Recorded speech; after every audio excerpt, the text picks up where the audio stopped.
আসসালামু আলাইকুম প্রিয় দর্শক সকলকে স্বাগত জানাচ্ছি। আমি ডক্টর মোহাম্মদ আহাদ হোসেন, ব্যথা বিশেষজ্ঞ এবং আপনাদের সেবায় কাজ করছি Bangladesh centre for rehabilitation Katabon ঢাকায় এবং একই সাথে ইবনে সিনা ডায়াগনস্টিক সেন্টার লালবাগ ঢাকায়। আপনাদের সকলকে আজকে স্বাগত জানাচ্ছি প্যান ভিশন টেলিভিশনের ডক্টর চেম্বার অনুষ্ঠানে।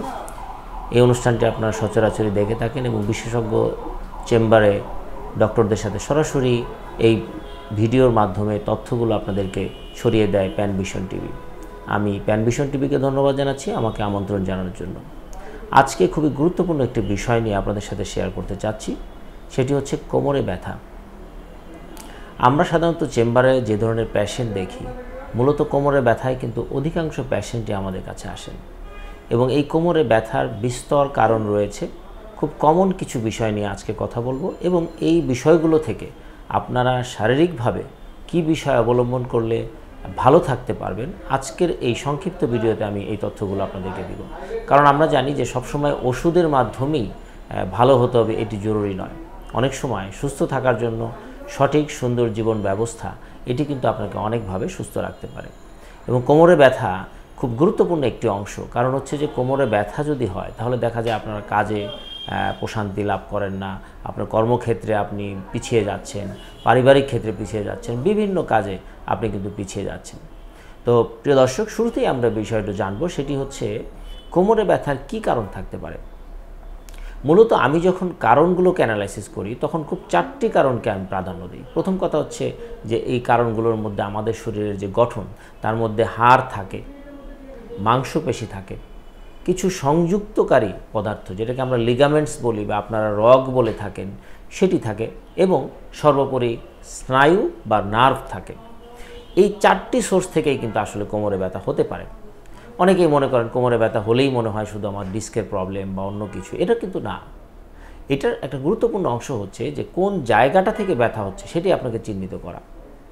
প্রথম কথা হচ্ছে যে খুব বেশিরভাগ ক্ষেত্রে আমরা দেখি মাংসপেশিজনিত সমস্যায় কিন্তু কোমরে ব্যথায় অনেকেই ভুগে থাকেন। এরপরে দেখা যায় কারো কারো ক্ষেত্রে ডিস্কের প্রবলেম, ডিস্ক বের হয়ে যাচ্ছে, ডিস্কের জেল বের হয়ে যাচ্ছে, এই ধরনের প্রবলেম আমাদের কাছে নিয়ে আসেন, বিশেষ করে এমআরআই নিয়েও আসেন। এটিও কিন্তু কোমরে ব্যথার একটি কারণ। আবার শুধু এই দুটোই না, আবার কোমরে কিছু জয়েন্টস রয়েছে, যেমন আপনার মেরুদণ্ডের একটার সাথে একটা জয়েন্টস রয়েছে, মেরুদণ্ডের সাথে কোটির একটা জয়েন্টস রয়েছে। এই জায়গাগুলো থেকেও কিন্তু ব্যথা তৈরি হতে পারে। তো এটি চিহ্নিত করা খুবই গুরুত্বপূর্ণ যে আসলে কোন জায়গা থেকে ব্যথাটা হচ্ছে। সর্বোপরি যে তথ্যটি আপনাদেরকে দিয়েছি যে স্নায়ু বা নার্ভজনিত ব্যথা, এটি চিহ্নিত করা খুবই গুরুত্বপূর্ণ। কারণ এই ধরনের ব্যথায় সাধারণত আপনি ব্যথার ওষুধ খাচ্ছেন কিন্তু আপনার ব্যথা যাচ্ছে না। এ ধরনের প্রবলেম আমাদের মাঝে অনেকেই নিয়ে আসেন যে স্যার দীর্ঘদিন ব্যথার ওষুধ খাচ্ছি কিন্তু ব্যথা যাচ্ছে না।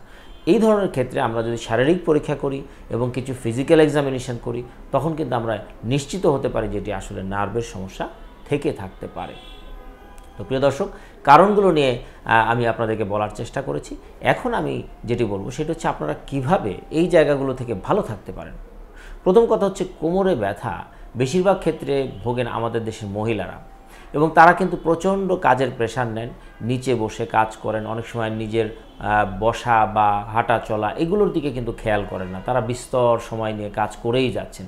তো এদের ক্ষেত্রে আমরা বলবো দীর্ঘ সময় দাঁড়িয়ে থাকা বা দীর্ঘ সময় হাঁটাহাঁটি বা সিঁড়ি বাওয়া এই কাজগুলো কিন্তু কোমরে ব্যথার একটা কারণ হতে পারে।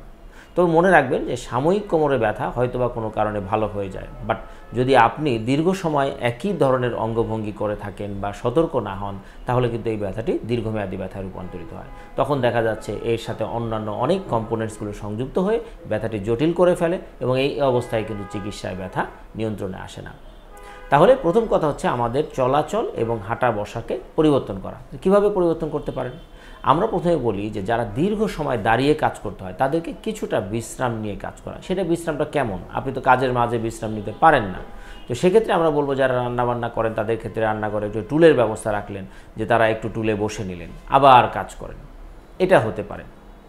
আবার হতে পারে আপনি সরাসরি নিচে বসে যে কাজটি করছেন সেটি সরাসরি নিচে না বসে আপনি একটা ফিরা বা উঁচু কিছু অথবা টুল এই জাতীয় জিনিসে বসে আপনি কাজটা করতে পারেন, তাহলে আপনার কোমরে ব্যথাটা অনেকাংশে নিরাময় হয়ে যেতে পারে। এরপরে যারা অধিক সিঁড়ি বাওয়ার কাজটা করেন তাদের ক্ষেত্রে তাড়াহুড়ো না করে ধীরে সুস্থে সিঁড়ি বাওয়ার ক্ষেত্রে আপনার এই জায়গাগুলো থেকে ভালো থাকতে পারেন। এরপরে যে বিষয়টি থাকে যে অনেক সময় আমরা দেখি কর্মক্ষেত্রে পুরুষেরা যেই প্রবলেমে পড়েন, তারা দীর্ঘ সময় বসে কাজ করতে হয়, যারা কম্পিউটারে কাজ করেন বা যারা অ্যাকাউন্টসে কাজ করেন, তাদের কিন্তু কাজই কম্পিউটারে বসে এবং দীর্ঘ সময় বসে থাকতে হয়।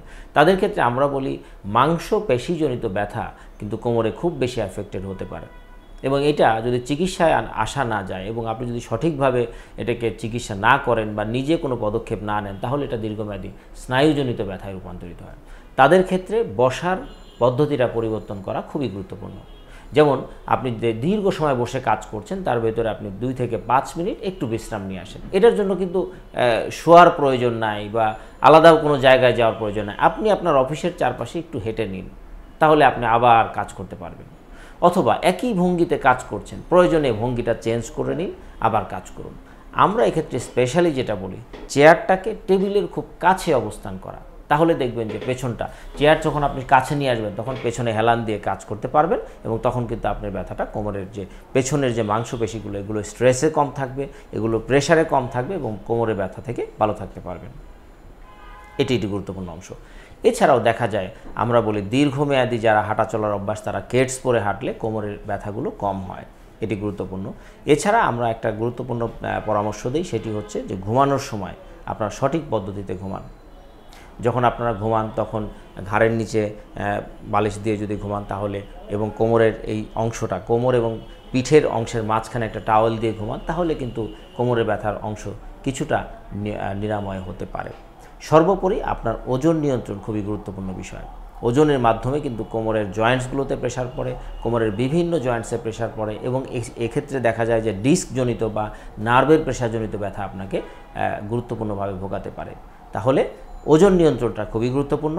এর বিষয়ে আপনারা জানতে চাইলে নতুন কোনো ভিডিওতে আমরা কথা বলবো। তবে আজকে যে বিষয়গুলো নিয়ে কথা বললাম, আপনার বসার ভঙ্গিটা পরিবর্তন করা, ওজন নিয়ন্ত্রণ করা, ঘুমানোর টেকনিক্স পরিবর্তন এবং কাজের সময় কিছু কিছু বিশ্রাম নিয়ে আপনি যদি কাজ করতে পারেন, তাহলে দীর্ঘমেয়াদী কোমরের ব্যথা থেকে আপনি ভালো থাকতে পারেন। প্রিয় দর্শক, সকলে ভালো থাকুন, সুস্থ থাকুন, দেখা হবে নতুন কোনো ভিডিওতে।